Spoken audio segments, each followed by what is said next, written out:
By the magic of the Sunstone, you're tuned into the Jewel Riders Archive.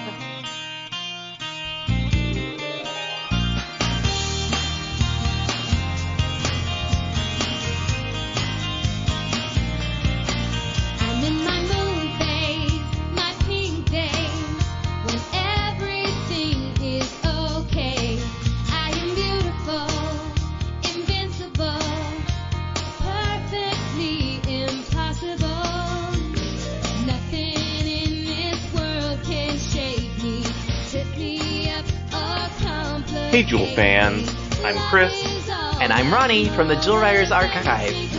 We're here today with really special guests, especially for you Avalon Web of Magic fans out there. We have got none other than the singer-songwriter herself, Debra Davis. Welcome, Debra. It's so exciting to have you here. Thank you. I'm thrilled. Now, I gotta ask you, too, do you prefer Debra or Deb? Well, either one. Just not Debbie anymore. Not Debbie. Gotcha. Okay. Yeah. Everybody calls me Deb, but I still go by Debra because Debra Davis is Davis is my maiden name. My last name now is Byer because I'm married. But Davis is people thought that I came up with Debra Davis as a music name, a stage name. It does sound like a good stage name. Yeah, it does, but Got a it's really a my nice name. syllable So ring to it. yeah, I just kept it for music because I was already making music and everything when I got married. So I thought, well, I'll keep that name. And no one mispronounces Davis. They all mispronounce Bayer. They say Bayer or whatever. So It's nice to have something that's a little bit like a stage name, too. So that's great. So, Right. And speaking of stage and beginnings, let's go ahead and just kind of introduce yourself. So if you can give us a quick, brief summary of kind of your early performing career, kind of acting, like what did you do to begin with, essentially? you mean like after high school, college, and all that? Yeah, Yeah, whenever you sort were of starting to your- pursue it. Yeah. Well, that ever since I was little, I was performing places, and then in high school as well. I had the bug, and was writing songs in high school, and performed my own songs for the big show and all that stuff. And then in college, I went to college for music first. Then I just started getting gigs, and my first real paid singing gig was a place called Baxter Street, which used to be in Newport Beach. And they had singer dancers. They had a cast of singers and dancers. And I was in that. It was kind of like a dinner theater, but we did reviews of musicals. We had like a 50s medley, How Michael fun. Jackson, yeah, and then all that stuff. Anyway, that's where I met my husband, actually. And then I did so many gigs. I was in Andrew Sisters Trio and the Queen Mary, Oh, wow. an a cappella quartet that performed all around. And I was in the High Society, a vocal jazz, like Manhattan Transfer Group we did Vegas and all kinds of stuff. I mean, just you name it. And then I started writing my own songs more, really seriously. And when I felt like I had a body of work that I was really proud of, I put out my first CD. And I have 3 CDs out. And started to get a lot of TV and film placement. Oh, very cool. And I am trying to remember how I came in contact with Avalon and everything. It was through something like that. That's what I was trying to remember. It was one of the TV and film projects that I was involved with. So when you're saying in the production regarding film or television, obviously writing the music, so you were writing, was it just the lyrics for those particular? Were you actually performing as well, and writing or performing? How did that go for you regarding productions? Yeah, well, some of them were music placements, so they would say, "Oh, I want your song "Moon Upon My Shoulder" in Dawson's Creek or in Bold and the Beautiful or whatever," and then they place that song in a scene, that sort of thing. Oh. Others were some films. They'd say, "Oh, we need an end, we want you to write the end title track. I did that for some Sundance films and things like that, kind of indie films. And then other times, like there used to be a show on TNT called Angel Encounters, and they did a whole feature on my songs and everything, and came to the studio and filmed, and it was kind of cool. So that was live, but most of them are where they place the music. I gotcha. Okay. Yeah. So it was from those placement gigs that essentially somehow you got connected with someone who was doing the Avalon. And then from there, you were basically given the opportunity to write the music for it. Regarding time frames, do you remember around when this was? When I first started working with Avalon? Yeah. I got the books. I was looking some of that up. I believe it was like around 2000, I'm going to say. Or maybe 1999. Okay. So it was probably... Okay, because I know that at least from regarding Avalon, the books have been re-released, but during the initial release, it was the early 2000s. And we were looking at a couple of behind-the-scenes videos. We actually found a video where it looks like you guys were in a bookstore doing a promotional tour for the Avalon. Do you remember, was that during the initial book release, or was that later? That was the initial. Was it? Okay. Yeah, okay. So around like 2001, 2 maybe? For sure. And okay. I can date everything. So my daughter, Ella, is now 17. So she was born in 2003. And it's such a great, it's like BE and AE. You know, what was that? BE? And I totally remember, because we had some of the bookstore, we had done a whole tour of Borders books and music because they were really supportive of that. And we did Borders, we did Barnes and Noble, and there was one more bookstore, I forget. Anyway, but mainly Borders and Barnes and Noble. And I would go with the band and play songs that I wrote for the books.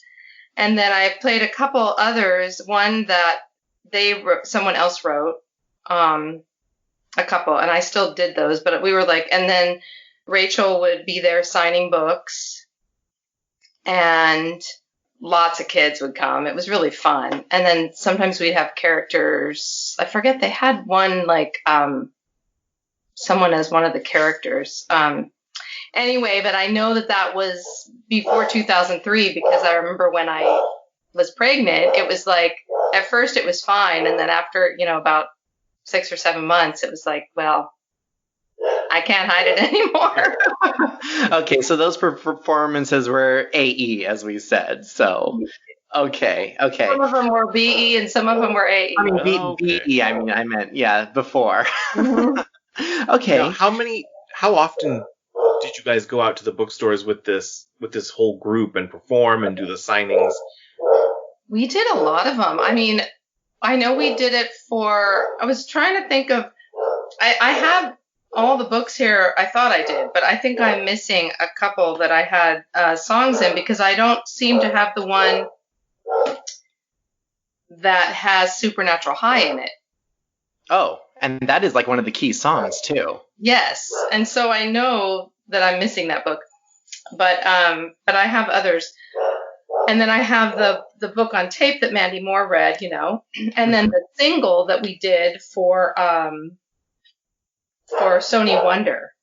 So all of that was before 2003, I know, but actually no, some of it was before and some of it was after. So it's hard to say, but we were doing, 3 or 4 a month, maybe like 1 a week. Oh, wow. And all around, so it was great. And then they had the books there on a nice display. It was really great marketing, promotion for the series and everything, to have the music tied to it. Oh, definitely. I think that that's one of the aspects of the book series that so many fans have enjoyed, is the fact that there is these beautiful songs that are accompanied to the storytelling. And so that's one of the reasons why when we had recently released the soundtrack, and it was thanks to a partner site, the Avalon Archive, that we were able to find some of those tracks. So there is a question, though, regarding the actual music, because on the Avalon soundtrack that was released, there were other songs that were from the previous animated series. So to give a little bit of a background, Princess Gwenevere and the Jewel Riders came out in 1995 and 1996, and this was the animated series that Avalon Web of Magic was inspired by. So it looks like they used a couple of other songs that were featured in Jewel Riders, such as Feel the Magic, Friend in You, Spirit of Avalon. And then to it, they added some of your songs like Supernatural High, Golden, etc., to the album that they released. So it was kind of like a mixture. So there's been questions from the fans if you sung all of those, because they also attribute the artist as Tween. But Tween is the band in the book series, but they've attributed that to even the Jewel Riders songs. So people are like, well, did Debra write the 95 songs as well? Like, there was a little bit of confusion there. Yeah, no, I didn't. I did sing those songs at all the live shows. Okay. So I sang Friend in You, Spirit of Avalon. What was the other one you named? Feel the Magic. Feel the Magic, yeah. I did those live. Those are the ones I was talking about when I said I sang some that I didn't write. And then I would do, what's the one called? The Magic in You. What's it called? Well, the one that I know is Supernatural High, Golden. There's an orchestra suite. Yeah, I wrote both of those, and I did sing those in the set as well. But then there's another one, the Magic in. Oh my gosh! See, this is what I was talking about Jack. What's it called? I'm looking at the book here. I think we need to get a good listing of all the songs. I don't know if you have a nice listing. That way we could definitely put it all up for all the fans to see as well. That would be helpful. Yes, that would be good. It wasn't the music by heart I wrote, but I think that was just for the book. We never sang that. Yeah, I've never heard a recording of that. Yeah, Earth Song as well. But then there was another one that I sang that it was something about the magic in you, or Anyway, I'll find that out for sure. But the main ones were Supernatural High, Golden, and then the other one that I'm not thinking of. And the other songs I would do live, but I didn't write those. But we had this for the Sony Wonder. It was a group. It was a singer that Sony Wonder got that is singing Supernatural High on that single. That's not me. Oh, that's not you. Well, I don't know if I'm on the soundtrack you're talking about or not, because my version was on another thing they released, but. Well, we could share the versions that we have, but the ones that we have, and see, this is the problem when people give credit to a fictional person. We have the single that you're talking about, which it features the 3 tracks, Supernatural High, Spirit of Avalon, and then the chapter 1 from Circles in the Stream, narrated by Mandy Moore. Right. That is the album that we have. In addition to that, before the Avalon site closed, they had downloadable songs, and that's also what we're pulling from, and that is where we're getting all the other songs, including the Jewel Riders songs, and that's what we have. So like I said, we have the Supernatural High, Golden, Feel the Magic, Friend in You, and Spirit of Avalon, as well as an orchestral suite. Did you also write the orchestra pieces? No. Okay. I did write another song for it, though. This is going to rack my brain. Anyway, besides, I mean, I wrote other songs where just the lyrics are in here, but some of them actually had melodies. They just weren't, and we would perform them. They just weren't on the disc. Right, the disc. But Golden is a different singer as well. That's her name's Megan Nicole. That I got. So Supernatural High is by someone else, and then also Golden apparently is someone else on this album. So did they release the album with you on it? I don't think so. Well, no, I'm on something. I was on something that, so Supernatural High performed by Between. That both of these are the Sony Wonder Singer, and that's because we just wanted it to, and I agreed, to really sound. And the singer in Golden, was 16.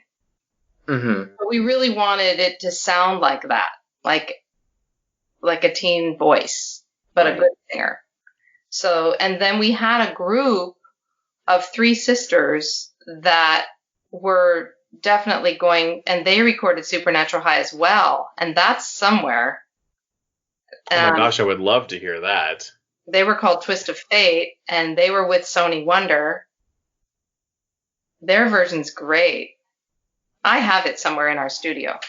There's so many different variations of all these songs just floating around everywhere.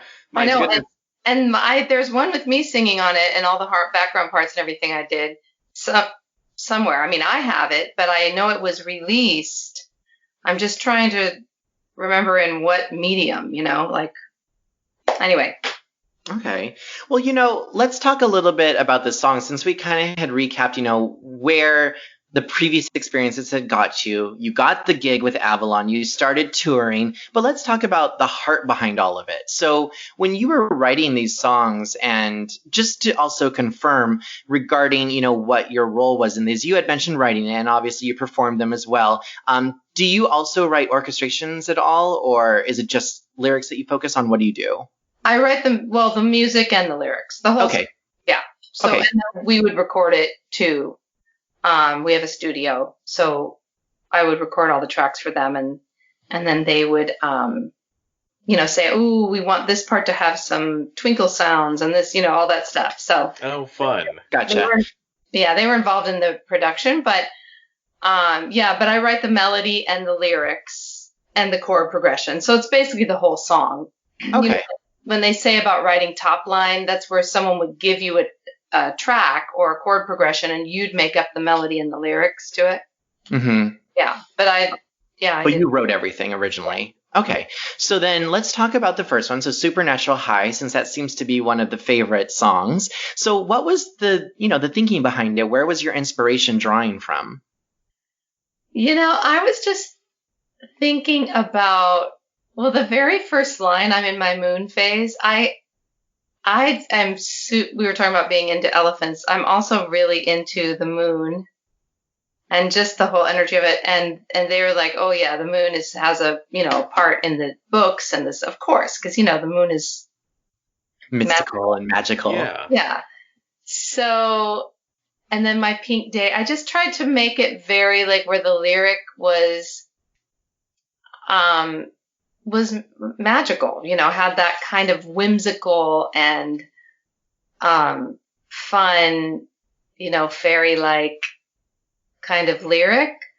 And then we produced it sort of, it almost sounds kind of 60s rock-like. It does very much, yes. I like on purpose, that. because we thought, I don't know, it'd be nice to have it have some sort of a vintage, like throwback, vibe. But Supernatural High was, and I was a little worried actually about the word high, because I thought, it means like high, like when you're really happy, but then I thought, gosh, is that gonna, it's a young girl the wrong way series. Yeah, exactly. Yeah.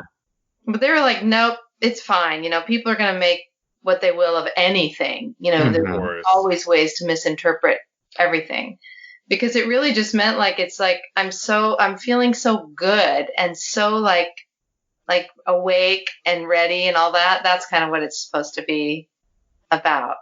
Well, I love it. I mean, I've always felt like it was a positive message. Yeah. And I love the rhyming in it. And I think that, as you mentioned, with that fun, catchy, kind of a retro feel, that's why I love it. And I think that's why so many other fans love it as well. Oh, good. I'm glad. I mean, it really has become kind of like the centerpiece song of the album. Did you mean for it to kind of be the theme, as it were? Yeah. I mean, when, back when they were talking about, there were several different inroads of like turning it into an animated film, and then a live action film, and then it went back to anime. That was supposed to be the theme song. But Oh, wow. Okay. yeah, so I mean, and it totally has that vibe. I think so. I think so. Yeah. Was Golden written as maybe like a closing song? Golden was supposed to be what the band Between, like their big song, like a big Like a big production number, basically. yeah. And which book was that in first? It was in see, I Was it don't know. in Spellsinger? Oh, I think it was. I think it is Spellsinger. It's where the band performs it and the lyrics are in there. Right, yeah. And then I think Between first shows up in Spellsinger. yeah. I think it might be in there, yeah. And then the same kind of lyric though, we are young, we are golden, everything we dream, we are moon and sun and the magic in between, all that. So it's all along those same lines. And my own songs, I have lots of moon references, angels references. So it was kind of a natural, really. Now, when you started writing these songs, did you go back and consciously try to match it in style to the 3 original songs that kind of came packaged in from the beginning? Or did you go in your own direction? No, I don't remember. I mean, I heard those and then we, like I said, when we started performing the sets, Mm-hmm. I sang those as well. But no, I think we kind of tried to carve out a sound for Between. Yeah. It was more about that. Like, So what that would way their sound be? When we were thinking kind of like the Bangles. That's a good example. Yeah, it is like the Bangles, I suppose. Oh, Yeah. they're amazing. love So the next we'll be seeing Between Walking Like an Egyptian as well. Exactly. And I Fantastic. remember it was always like, what do you like, Bangles or Go-Go's? And I was always Bangles. Well, you know what? They're both fantastic. I love They them are both. great, So actually to tag on to Chris's question, because we recently were talking with the illustrator for the book series, and we had talked about Jewel Riders. She actually didn't know about Princess Gwenevere. And so I guess my question is, because they didn't really bring it up to her, did you just happen to know of Jewel Riders, or did they actually tell you, hey, we're inspired by this show, or this is kind of where the inspiration came from? Or like, how did they bring it up to you, essentially? I don't remember it being brought up. Okay, so they might not have told you either. No. I don't know if I'm supposed to say that or not, but that's why when I got the email, or I think you commented on my daughter's song or something. Yes. Yeah. And I was like, Jewel Riders, what's that? No, so it didn't, if it may have been, I'm not going to say they never told me that because that was 20 years ago or 18 years ago or something like that. But I don't remember it. So I remember thinking that this was, I knew there were other projects, that were along the same lines from Red Sky and everything, but I don't remember that thinking that this was like an extension of another or inspired by, I didn't know that. Right. Well, and that's okay. I mean, I'm not really sure what the thinking is behind this, because a long time ago, when we were still trying to dig out a lot of stuff, I mean, it's really been recently that we found out a lot more of Avalon. And I don't know if it's just because we've all been digging a little bit more, but, finding the illustrator, finding some other people that were integral in the series. It's also because we're doing a book reading right now. So something to include is that I'm actually reading the book series for the first time. So I'm discovering all of it brand new. So I'm still learning about it. I'm only on book 2. So I haven't really gotten too far into the series yet. So when you're commenting about, what book is this in? Like, I honestly don't know yet. So I'm still discovering of it. Yeah, I'm still discovering it.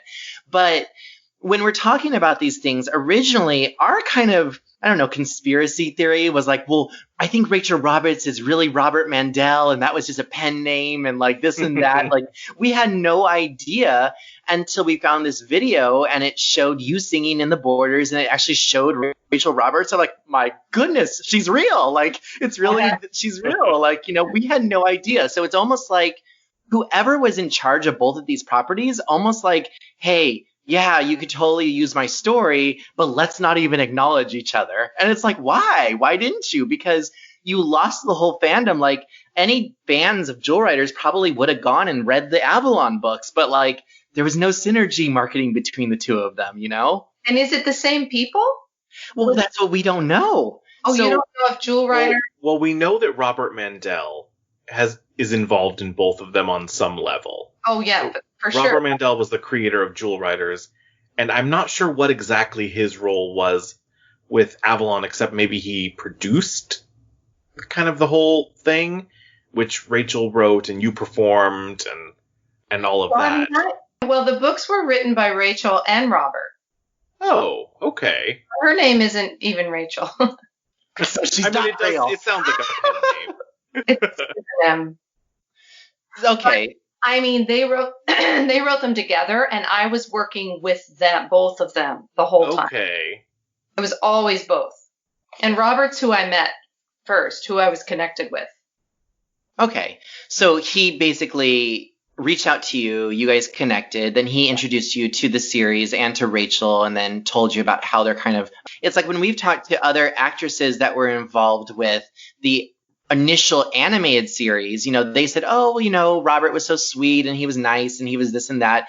But it's like we haven't actually been able to reach out to him. Like we reach out to him on like LinkedIn and elsewhere, and we just can't connect with him. So we haven't been able to ask him a lot of these things. Yeah, and I would love to too, because I would love to still be involved musically with whatever he's doing. And we were really close and got on great. And even I think the last song I wrote for them, I think it's in, I don't know if it's Earth Song, but it's in one of the books. It was like 2009 or 10.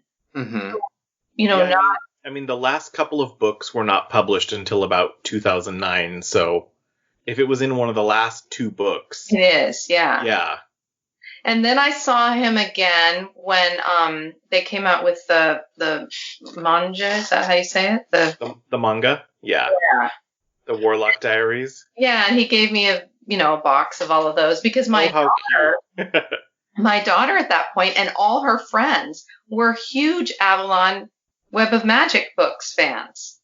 Oh, that's fantastic. adorable. Second grade, third grade, fourth. And so that's why I'm missing books. I know it because I would. They're all loaned out to kids. Yeah, I'd like give them for, I'm going to a birthday party and we'd put the Avalon, and then I'd ask Robert for more.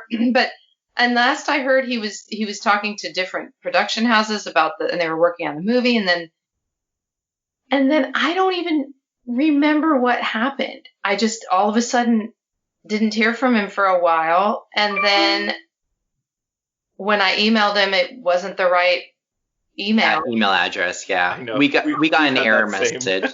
Yeah, we got the same error message from him too. I have talked to Rachel Roberts though via email, and she's not really writing right now. She's I forgot where she told me she's living. Anyway, I don't want to say that anyway. Right. If I did remember, but I don't remember. But I could find the email from her. Yeah, if you could share some of that stuff with us. I mean, again, if you want to reach out to her on our behalf and just say, hey, these people, are interested in talking with you. Again, we would like to clear up some of these misunderstandings, because I think that also when it's not, out there for fandom, people start assuming things and they start making up these huge, elaborate stories when it's really not that involved as well. So that's why, exactly. we would. I don't think it would matter that the reason that it was definitely Robert and Rachel, but the reason Rachel always went to all the things and that her name is on the books is because it's really a girls centric series. Right. Yeah, we understand that. It's just like how you were saying with the singer, like they wanted someone younger because that way the target market could identify with that person. So, exactly. Yeah, we got you. Definitely. But at least they let me do the live shows now. And we're glad that we have a little bit of tape. See that live. Yeah. Did you record any more of those of you singing those songs? Like, do you have home videos, or do you have anything that you could share with the archive that we could post? I don't have video, but I have audio of. Well, we would love to share those too, if you're willing to share them with us. Yeah, I'll look for those in the studio. I know I have them. I know where Supernatural High is. My boyfriend but The Magic in You I have somewhere. I think that's what it's called, The Magic in You. Okay. Well, that sounds like it probably would be part of the series. That sounds along the lines. Yeah. But yeah, definitely. Especially since finding out that the versions that we have that we previously thought were you singing are not actually you. I'd love to hear your versions. I love to hear, singer-songwriters performing their music, so. Oh yeah. I don't think you've heard. And then at these same shows, I would do like 3 of my songs from my albums that kind of still fit the theme. Like I have one song, Moon Upon My Shoulder, it's called. We did that. We did my song, Angels in the Attic. And then what was the other one? I forget now. I'll think of it. But we did a few of mine from the album. And those were contenders for the soundtrack too. Because they're all totally similar lyrically just by coincidence, because I wrote those before I ever met, Robert or any of them. But anyway, it's my own stuff is all on Spotify, iTunes, all that. But these other versions I could send you. Yeah. When we're talking about the music for a book series, I will have to just call it out. It's the fact that, at least to our understanding, that's not something that's typically done. Music is written with the intention of releasing it specifically for an animated movie or, releasing it to be in synergy with some other property. Like usually books don't have lyrics in them and include CDs. So was that one of the things that kind of drew you to this project, or when they were explaining the reasons of why they wanted to have this unique about this book series, what were you told essentially? Yeah, that definitely drew me to it. But at first, I think the first thing was just writing some lyrics that would be in the book. And then the Sony Wonder thing came about, and they were interested in releasing. I remember it was all of us talking though, and I remember saying, or maybe Robert said it. I don't know. Anyway, we want to have like a CD that goes with the book, and it was literally, it was literally attached to it. Like there was a plastic clear sleeve, like a clear. And then the CD was inside of it first. And then, or maybe it was in the inside here. Shoot, I don't remember. I must have one of those somewhere. But then this CD, that came after, if I remember right. And it was, or maybe this was in the plastic sleeve. Oh my gosh, I don't remember. So the intention was for it to be sold together, though, not, it could be sold separately, but the idea was that you could basically get the music with the book, so that way there was the synergy between the storytelling and the music as well, for you to relive the magic. Yes, it was a great, it was for the launch of the new, I think, was it Spell Singer? It was for the launch of the new, how TV has the new season 2 or whatever. Mm-hmm. Yes. Yeah. Avalon Quest for Magic is the second part of the series. Exactly. That's it. I think it's so forward thinking to look at it now, because mixed media projects are such a thing that you just see now, and to have this one that was, 18 years ago is just amazing to me. I know. It's such a great opportunity, and that, people didn't really start doing until now again, I think. That's true. And I think that it's just a really smart way to market. Even still now with everything is downloads, it's not CDs anymore. Mm-hmm. But you have the free download with the book purchase, I don't know. But what you had to do, I think if I remember right, all the books were sealed, of course, shrink wrapped. Right, to keep the CD in place. Yeah, and then I don't know. I remember signing a bunch of these though. Oh, did you? Was those at Borders? Yeah. And you had mentioned that you didn't just do it locally. I'm assuming though, with it being Sony and everything, were you guys based out of the Los Angeles area, or? Yeah, like we did Los Angeles, San Diego, Orange County, up north, like, Ventura. I feel like we went to Northern California a little bit, but we didn't go.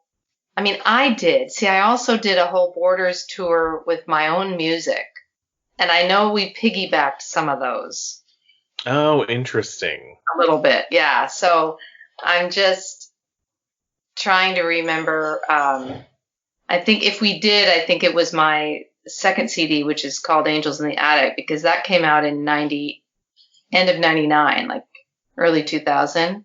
So it was right. I was already working with Avalon.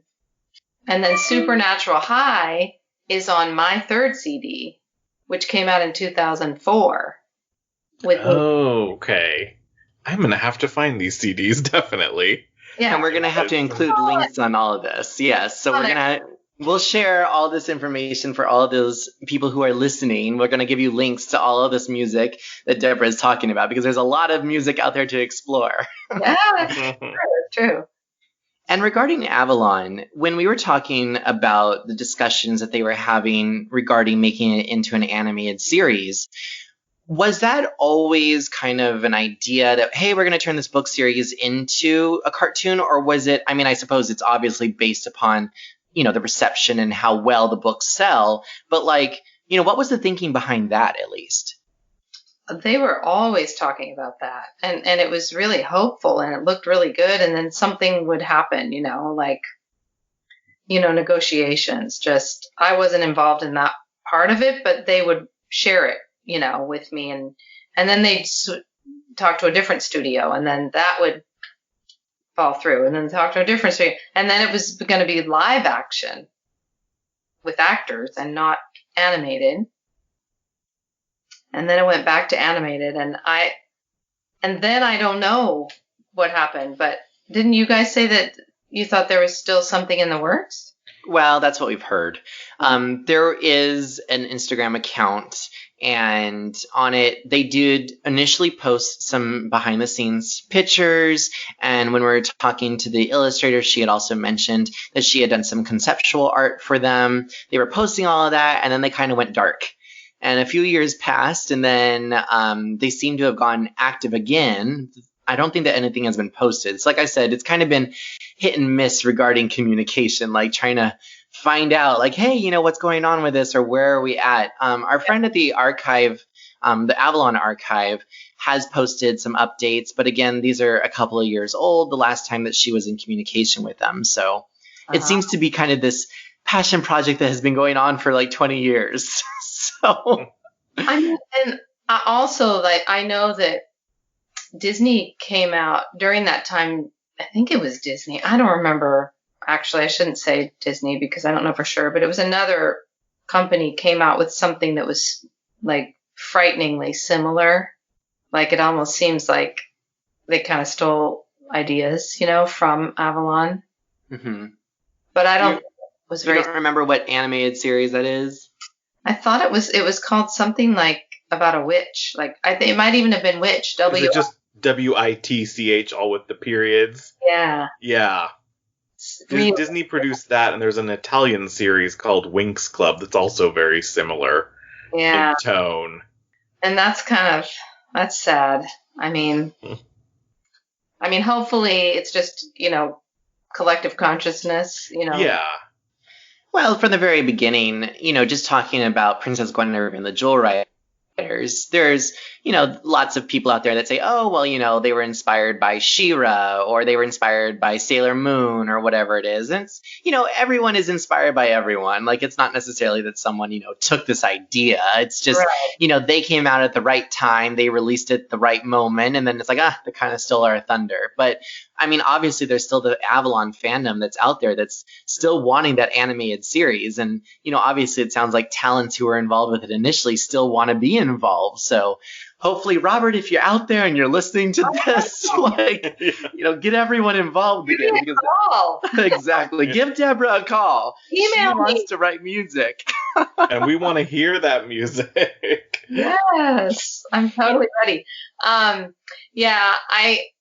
glad to hear that there is a healthy Avalon fandom, like you said, because I mean those kids that were into it when it first came out would be young adults now. Mm-hmm. But Right. is that who it's made up of, or is it a whole new generation? It's more nostalgia. It's the same thing with Jewel Riders. I mean, right now, people who watch Jewel Riders are in their 30s. So it's kind of that cycle of, hey, and we get a lot of stories of this, and this is what I love, is that people share, I was going through my memory box and I found my horse dolls, or I found my Jewel Rider dolls, or I found my old VHS, and I started playing them with my kids. And my kids started to like really latch on to the horses, and now they're playing with them. And then we watched the episodes on the Jewel Riders archive together. And then the same thing with Avalon. Like, people who grew up with it now, as you said, they're young adults. And so they might have kids of their own, or they're just, now they finally have money of their own and they're able to rebuy some of this old memories of books and things like that. So it's a lot of nostalgia, but Right. it's passing it on to the next generation. So as you mentioned, with your daughter being the right age during the Avalon initial release, it's kind of the same thing. So all these new kids are being, exposed to it, but it really depends upon new content too. Because as we found at the archive, nostalgia is very powerful, but at the same time, you need to be creating new content in order for people to remain interested. Oh yeah, totally. And everybody loves a reunion. Like look at Mhm. Gilmore Girls. Right, Yes. exactly. Reunions and reboots. That's what everyone wants, essentially. Yeah, that's well. We Speaking of, gotta. I'll help you guys. We gotta make that happen. that'd be Right. awesome. I wanted And to ask quickly about speaking of new content, there's always been a rumor circulating that there was going to be a set of 3 books set after Avalon Web of Magic called Shadow Warrior. And I was Yeah. wondering if you could confirm anything about that. I did hear about that. Like they talked about that. Okay. But I know they were writing it. I know they were working on that. Okay. But I never saw anything finished. I want to read them. Yeah. I mean, I had a script of something that followed. I should look for that too, because I'm sure I have it somewhere. I don't know if it was like a movie treatment though, or if it was another book, that I was going to be involved with. But that name, when you said that totally rings a bell to me. Okay. And also, Very there were cool. really great sketches for, they were going to do plush merchandise. I think they did. Oh, They I think they might made have at least released, like one. there's They a did. wolf. Right? But they were going to Yeah. do the whole thing. Like, Oh, I They- want those too. what's the cute little guy's name? Ozzy. Ozzy. That's what they did, right? I don't No, know if actually. they ever made one of him. Oh, they did. Yeah. At least not that we've seen. I mean, There was going to be an Ozzy. okay. I've only seen the wolf. That's the only one that I've seen. Okay. Yeah, I know that was one too. Yeah, but I mean, to me, that was just like a slam. I was like a slam dunk. Of course, you have to have the cuddly, Fuzzy character as a sidekick, right? It's like that's why sidekicks were invented, so that you could create merchandise of them. Taking some inspiration from Disney, at least. With, some merchandise and books and music, it's like really like the piece to complete this quartet is an animated series, and I would so love to see that happen because I think it would really lift all the rest of the pieces back up.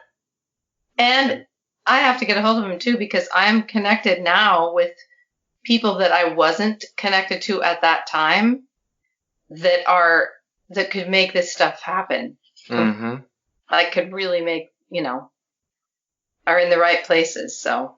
Yes, Right. please reach out to him. Yeah. Oh, and Well, I can send you a link to the Instagram. okay, that's good. Yeah, do that.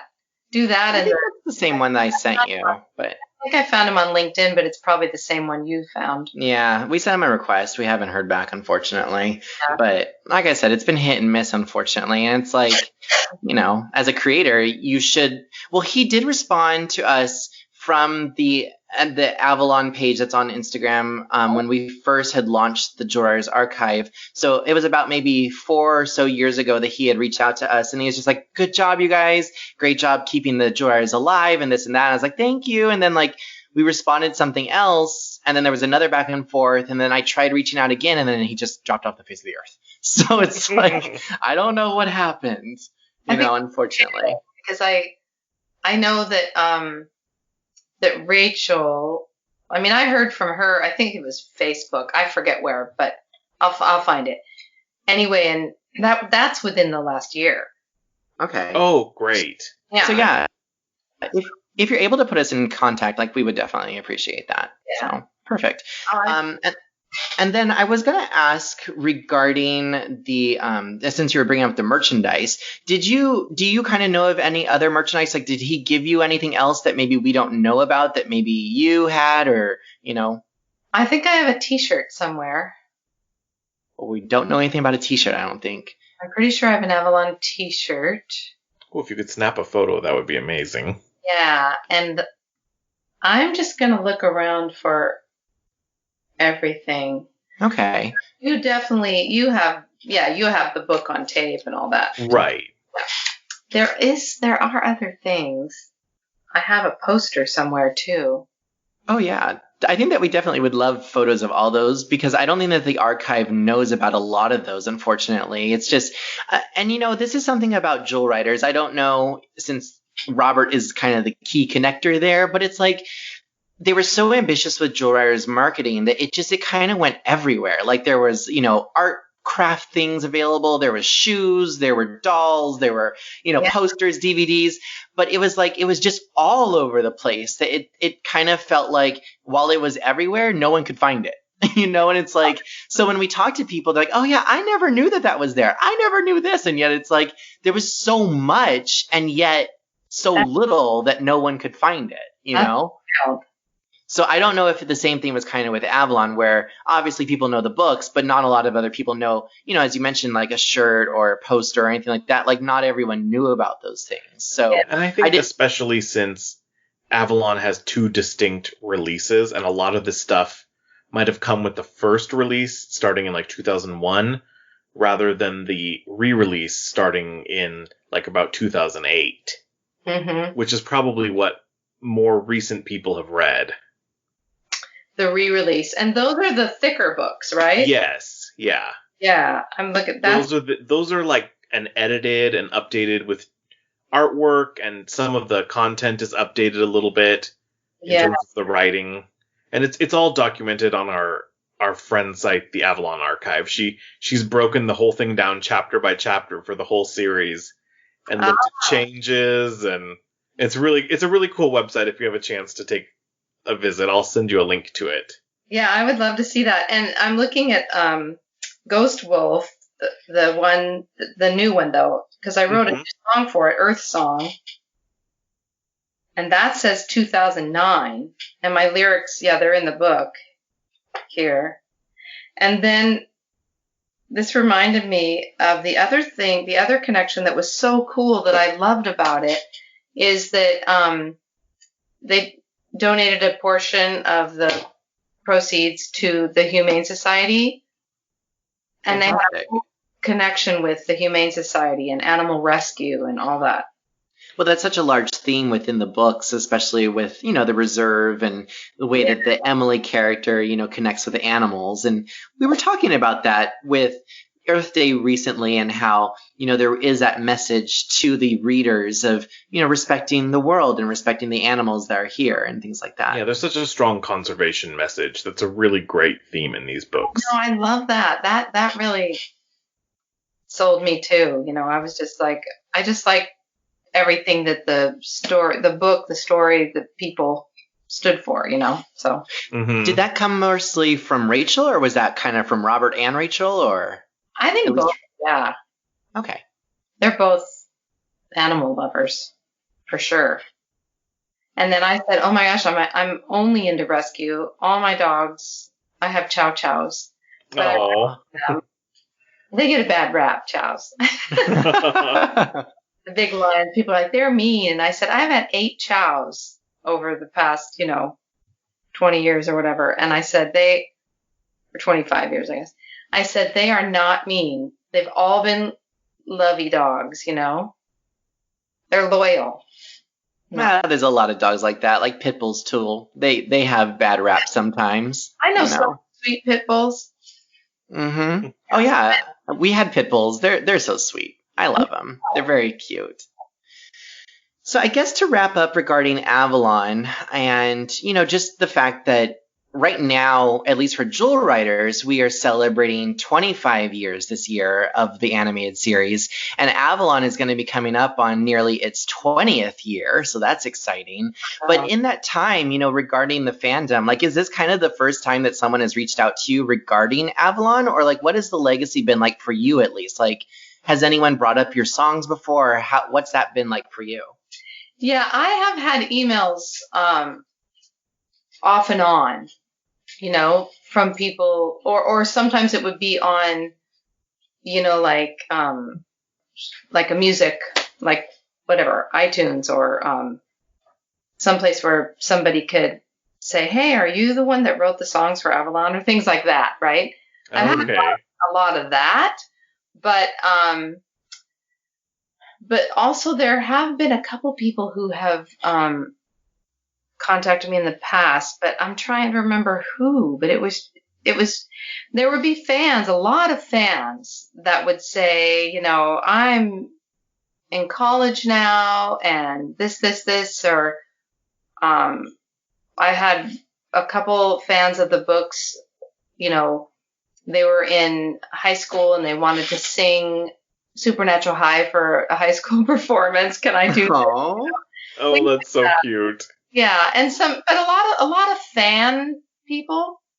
But as far as like what you guys are doing, or just like, I think there was some other thing with the fan club of Avalon. If I remember right, they're out of state, that contacted me, but this would have been, several years ago. But since 2000, in between 2010 and now.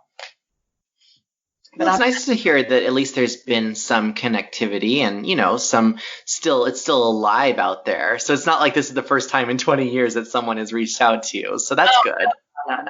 Yeah. That's fantastic. Good. And regarding your career now, like what you're focusing on and projects that you're working on, if you can share any of those for people who really have enjoyed your music of Avalon, obviously, but just other songs too, where can they find more of your work? Where would you like to send them?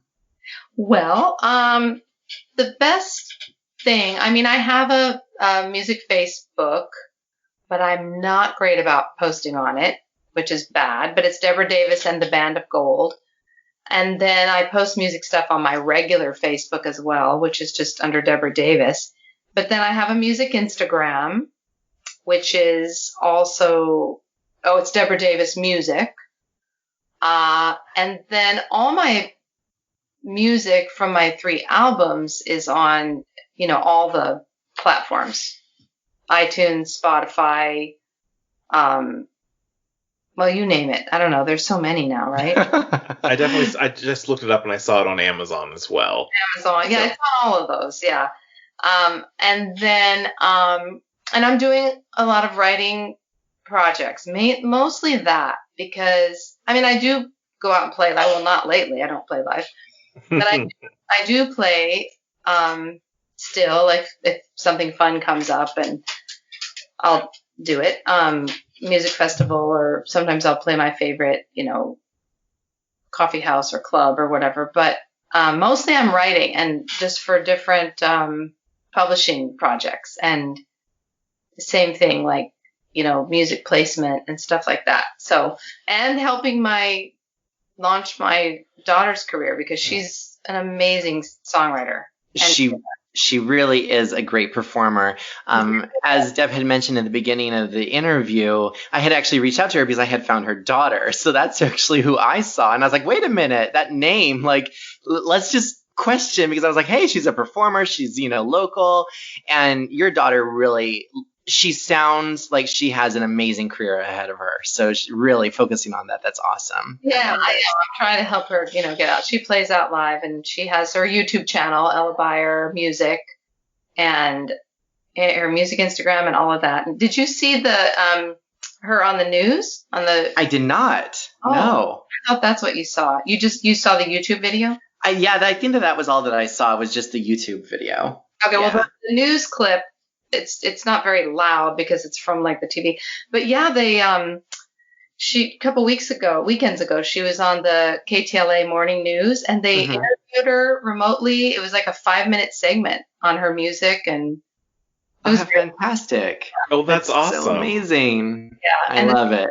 It was because of the 6 Feet Apart song, but she has. Okay, yeah. Wow. I love it. Well, thanks so much for sharing your memories with us. We really appreciate it. It was fun. It was really fun. Yeah, I'm so glad we had the chance to sit down finally and talk with you. I am too. And we'll keep each other posted and updated. Absolutely. We can't thank Debra enough for coming on and chatting with us about Avalon Web of Magic memories and music. If you want to find out more about Deb's music, you can find her at Debra Davis Music on Instagram, and we'll be sure to link those in the show notes. And if you want to find out more about Avalon Web of Magic, you can visit our sister site, the Avalon Archive, at avalonarchive.wordpress.com. Or if you want to find out more about Jewel Riders, you can find us at jewelwritersarchive.com. And as we always like to say at the end of our show, friends together, friends forever. Forever. Bye, everyone. Have a great day. Bye.